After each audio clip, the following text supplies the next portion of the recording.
সিরাজগঞ্জে বিএনপির নির্বাচনী জনসভায় বক্তব্য রাখবেন দলটির চেয়ারম্যান তারেক রহমান। এ নিয়ে সিরাজগঞ্জের সভাস্থল থেকে সরাসরি যুক্ত হচ্ছেন সহকর্মী আনোয়ার হোসেন। আনোয়ার, কি অবস্থা দেখছেন সেখানকার, জানাবেন বিস্তারিত। ঘটতে শুরু করেছে এখন পর্যন্ত জনস্রোত দেখা যাচ্ছে। আসলে আমরা যদি বলি যে এই যে বিচিক শিল্প পার্ক যেটি সিরাজগঞ্জে, এখানেই মূলত সমাবেশের স্থল।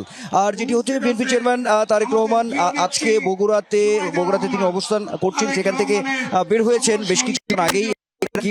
সেটি হচ্ছে এবং বগুড়ায় পথসভায় তিনি অংশগ্রহণ করেন এবং সেই পথসভার শেষেই মূলত তিনি মানুষ চারিদিকে যত চোখ যাচ্ছে আর মানুষের স্রোত নিশ্চয়ই আপনার মাধ্যমে আমরা দর্শকদের একটু দেখানোর চেষ্টা করছি যে এই সিরাজগঞ্জের জনসমাবেশের যে অবস্থাটি। আর একটু বলে রাখি, সেটি হচ্ছে যে এখানে সিরাজগঞ্জের 6টি সংসদীয় আসন আছে। বিএনপি মনোনীত প্রার্থী যারা আছেন তারা এরই মধ্যে এসে উপস্থিত হয়েছে। একই সঙ্গে পাবনা থেকেও সংসদীয় আসন থেকে মনোনীত প্রার্থী যারা বিএনপি থেকে তারাও এসেছেন, অর্থাৎ তাদেরকে এই সমাবেশ থেকে বিএনপি চেয়ারম্যান তারেক রহমান পরিচয় করিয়ে দেবেন এমন একটি তথ্য আছে এখন পর্যন্ত। আর যেটি বলতে চাই সেটি আপনি খবরে যেটি বলছিলেন, বগুড়াতে বিদেশ থেকে দেশে রেমিটেন্সের টাকা আসে নিরাপদে।